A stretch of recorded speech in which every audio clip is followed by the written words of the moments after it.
এবার আমি কড়াই গরম হয়ে গেছে, কড়াইতে আমি সর্ষের তেল দিয়ে দিলাম।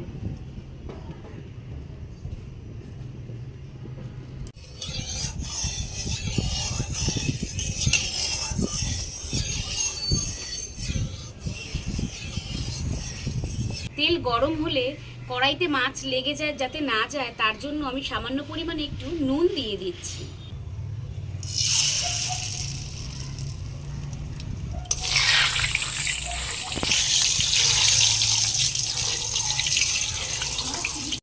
এবার আমি মাছগুলোকে ভেজে নেব।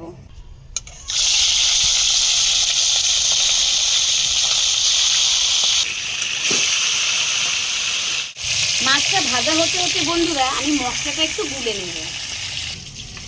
হলুদ দিয়ে দিলাম, জিরার গুঁড়ো দিয়ে দিলাম, পরিমাণ মতো নুন দিয়ে দিলাম,